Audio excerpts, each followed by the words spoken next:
This is Mon Health Talk, a weekly program focusing on the dedicated physicians, nurses, and staff at Mon Health, the region's premier community hospital system. People with skillful hands and bright minds using state-of-the-art technology. We don't just practice medicine, we care for people like family. That's why at Mon Health you can feel the difference. Once again, welcome to this edition of Mon Health Talk. Good morning. Welcome into the program. I'm Dave Wilson. This morning, our guests are Dr. Richard Smith, cardiologist with Mon Health Heart and Vascular Center. Good morning, Dr. Smith. Good morning. And Bethany McNair, board-certified family nurse practitioner with Mon Health Preston Primary Care. Good morning, Bethany. Good morning. We're going to be talking about primary care and heart health today, but as we always do, as we get Mon Health Talk started, we'll get to know our guests just a little bit better. Let's start with Dr. Smith. Just tell us about you, where you're from, your education, your background, how you ended up with Mon Health Heart and Vascular Center. I'm actually born and raised in Clarksburg, so local. I went to WVU for medical school and then residency and fellowship. And then when I finished fellowship, I joined the Mon General system at that point, right out of fellowship, and been here ever since. Why cardiology? What drew you to that specialty? I like the procedural aspect of things. Like it's the physiology of cardiology. But the biggest thing is my grandfather had a lot of issues when I was younger with coronary disease and bypass surgeries and things. So I think that always was in the back of my head. And I'm always curious why folks end up where they are and why they choose to stay there. So you're a cardiologist. You could go probably wherever you wanted in the country, but why Morgantown? Why Mon Health? Morgantown, because I like the area. My parents still live here. It's a great place to raise kids. And Mon General was a great option. They had at the time and continued when I began a great reputation, especially in cardiology. And people are the people at the facility are great. The people to work with are great. So can't ask for anything better as far as where I'm at. Sounds like a pretty easy decision there. Bethany McNair also joining us this morning with Mon Health Preston Primary Care. All right, Bethany, you've had a few minutes to think about it. Tell us about yourself. Same thing, background, education, and how you ended up with Mon Health Preston Primary Care. All right. So I'm from Vienna, West Virginia, just north of Parkersburg. I got my bachelor's degree in nursing from Alderson Broaddus, and then I went on to get my master's degree in nursing from West Virginia University. I worked as a registered nurse on the cardiac step-down unit at WVU for about 3 years. And then when I started my first job as a nurse practitioner, I started in Preston County, and I've been there ever since for the past 11 years. I've been in primary care the entire time. I've worked in Preston County the whole time, and I was acquired by Mon General. I worked for private practice initially, and I just enjoy what I do there. And just on a personal note, very familiar with Vienna, Bethany. I won't ask you how old you are, but if you spent your high school days strolling around Grand Central Mall, I can probably ballpark about how old you are. See, I did that a little bit, yes. Okay, well, you might be a little bit younger than me, because that was the thing to do when I was growing up. Grand Central Mall in Vienna. That was the place to be. We'll talk. We'll share stories from the mall later on. Bethany, so I said we're going to talk about primary care and heart health today. So, Bethany, why is it important to talk to your primary care provider about heart health? It's important for several reasons. If a patient mentions anything about their heart or anything concerning about their heart at their visits with me, if they mention an odd feeling in their chest or that their heart's been feeling funny or that they're short of breath when they exert themselves, they may not realize that these are symptoms that could be related to a cardiac problem, and I can often be the first person that will help them identify those issues. In primary care, we focus a lot on prevention. So we can identify risk factors, things that will obviously put them at higher risk for developing heart disease in the future. We can help them come up with a plan to minimize those risk factors. So we can identify those early, hopefully catch them before they become major cardiac events, and prevent them from having big complications in the future. So if I'm communicating with my primary care provider that, something's feeling a little funny here, maybe I was out mowing the grass and I got short of breath, and that's never happened before. If I communicate those things to my primary care provider, Bethany, when does Dr. Smith come into play and the cardiologist? Well, that depends. So usually if you're going to communicate that to me, if you come in for just a routine visit and you say, I was mowing my grass and I had these types of symptoms, obviously I'm going to kind of investigate that a little bit further, ask if you've ever had those symptoms before. We're going to talk about your family history. We're going to delve into that a little bit more, and then we'll probably order some tests. I typically don't like to send patients to the specialist without any tests ahead of time, but I don't know that they like that either. But we like to have the most information possible before we send them down to the specialist so that they can do their job appropriately as well. So we try to order EKGs and that type of thing, and stress tests if appropriate. And then we get the cardiologist on board, and we have the advantage of having cardiologists at Preston several days a week. So if we do have something concerning in the office, if we do an EKG and something comes back concerning and they happen to be there that day, we can just walk over and say, "Hey, Dr. Smith, can you look at this?" And if he's like, "Yeah, I can see him today, he's got an opening or whatever," then we'll take him over and he'll get him checked out. All right, Dr. Smith, I want to bring you back into the conversation here. From your perspective, how does that relationship work with being the cardiologist and working with the primary care provider? I think Bethany is right there. I mean, they are the sort of the first people to see and notice things, and they do a really good job of getting people evaluated and up front, and again the risk factors looked at and modified, and then again doing the appropriate testing, and then referrals when needed. If the testing's abnormal, or if the testing is normal but people are still having ongoing symptoms that are very concerning, which again sometimes happens.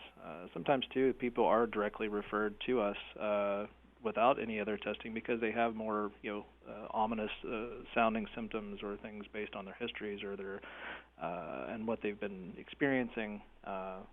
And then once we see them, then again we take all the information, talk to the patients again in clinic, and examine them, and then determine what, if any, other testing and or other procedures may or may not be needed to do, or medication changes or things otherwise that way, and then typically see them back and follow up after that, and then communicate back with the primary care physicians and providers that way with the notes as far as what we've done, what we're doing, what our recommendations would be moving forward, and all those things in that regard to keep the continuity together there. Our guest this morning, Dr. Richard Smith, cardiologist, Mon Health Heart and Vascular Center, and Bethany McNair, board-certified family nurse practitioner with Mon Health Preston Primary Care. Got to squeeze in a break. We'll continue our conversation. This is Mon Health Talk on WAJR. Now back to Mon Health Talk, a discussion of the issues, people, and procedures in healthcare today. If you have a question for one of our healthcare guests, call now at 304-296-0041. Our guest this morning, Dr. Richard Smith, cardiologist, Mon Health Heart and Vascular Center. Bethany McNair, board-certified family nurse practitioner. We're talking about primary care and heart health today. And Dr. Smith, can you talk to us about the different numbers patients should know and should stay on top of when it comes to heart health? Yeah, I mean, there's several things. Again, there are some of them are modifiable risk factors that way. Blood pressure, cholesterol, or diabetes, things that way. As far as blood pressure goes, with the newer JNC8 guidelines, people that have they're shooting for a goal of less than 140/90 if you're 18 to 60. If you're above 60 without diabetes or chronic kidney disease, then the goal is a little higher. It's less than 150/90. However, if you do have diabetes or chronic kidney disease, then that goal of less than 140/90 is still actually the goal for those folks as well, even above 60. That was actually changed because of some studies that showed that lower numbers didn't actually have a great impact, but did have some additional harm. So those numbers were changed a little bit in this most recent guidelines. In regards to the cholesterol, if you have known coronary artery disease or if you're diabetic, your LDL cholesterol should be at a goal of less than 70. If you don't have those conditions, then your numbers are kind of based, or your number of goals are based on your overall risk as far as future risk of coronary disease. And there's different things that can be calculated that way to ensure that you're where you should be in that regard. And then again, with the diabetes, and Bethany can correct me on this if I'm wrong on some of this with any updated studies, but typically for younger diabetics, your A1C goal is around 6%, around 6, 20 to 39, ages 40 to 59, still around that 6 to 6.1%, and then above 60, 6.5% for your A1Cs. And then if you're more elderly or you have more other chronic health conditions, then they allow a little higher, up to about 7 at that point. And again, Bethany can correct me if those numbers are inaccurate based on those things, as I don't treat the diabetes patients really that way. Bethany, you want to jump in there? Is Dr. Smith in the ballpark? Yeah, he's in the ballpark. We individualize those a little bit just based on, like you said, chronic diseases, but yeah, very much in the ballpark. And if you are maintaining those regular visits with your primary care provider, you're going to monitor all the numbers that Dr. Smith mentioned there, Bethany, and if something starts to skew or is a little bit I believe the medical term is out of whack, you're going to notice those things, and a lot of times that'll indicate something is going on before it becomes a major issue. Yes, absolutely. And Bethany, what are some common reasons, and maybe it has a lot to do with those numbers, that you would end up referring a patient to go see Dr. Smith or any other cardiologist?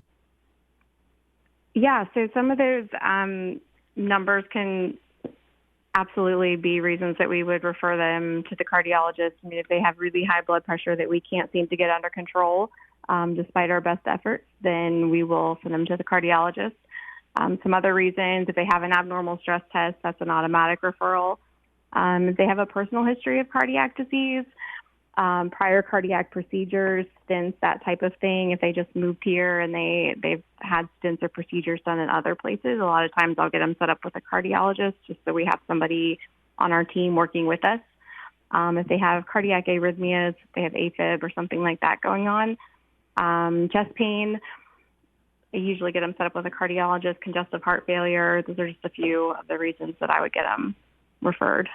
Our guest this morning, Dr. Richard Smith, cardiologist, Mon Health Heart and Vascular Center, and Bethany McNair, board-certified family nurse practitioner with Mon Health Preston Primary Care. Got to squeeze in our final break. We'll continue our conversation in a moment. This is Mon Health Talk on WAJR. This is Mon Health Talk, providing a window into the Mon Health system and the dedicated healthcare providers who work there. If you'd like to comment or ask a question, please call 304-296-0041. Couple of minutes left with Dr. Richard Smith, cardiologist, and Bethany McNair, family nurse practitioner. Bethany, what kind of lifestyle choices can people make to help reduce their risk of heart disease and improve their heart health? Oh, there are several. One is to stop using tobacco or smoking if they are doing that. And that's one thing that we can help them do. We've got lots of resources for quitting tobacco. Getting up and getting moving, physical activity. The recommendations are for 150 minutes a week of cardiovascular exercise. Eating a healthy diet, so limiting the saturated fats, the fried fatty foods, eating balanced meals with fruits and vegetables and lots of fiber, maintaining a healthy weight, a good BMI, getting quality sleep and limiting stress. Obviously, we live very stressful lives these days, and a lot of times people are burning the candle at both ends. They're waking up early, going to bed late. So trying to focus on quality sleep is just overall going to be good for your well-being. And then seeing your primary care provider on a regular basis for just general wellness exams, because we can, again, come up with prevention plans and help identify things early. And Dr. Smith, how does a family history or a patient's family history play a role in all of this? In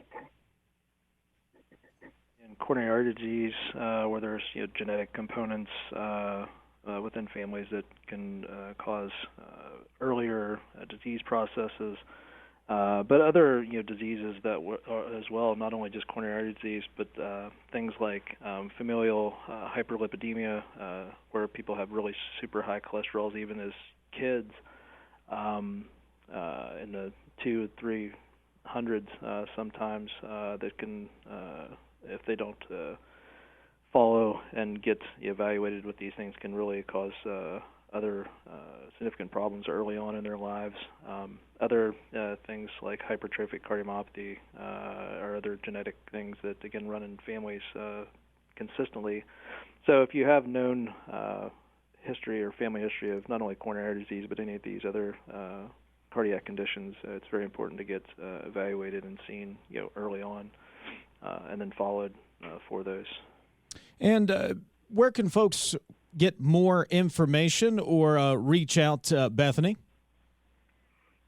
So if they want to reach out to the clinic here in Preston County, they can call the clinic, and our phone number is 304-329-4701. That's the primary care clinic in Kingwood, but we have clinics all throughout the county. They can call Kingwood, and we can give them information for the other clinics if they have a clinic that's closer to them in the county. monhealth.com/heart or monhealth.com/primary care. You can always get more information over at the website. Dr. Richard Smith, cardiologist with Mon Health Heart and Vascular Center, and Bethany McNair, board-certified family nurse practitioner with Preston Primary Care. Guys, thanks so much for joining me today. Have a great week. Thank you. You too. Thank you.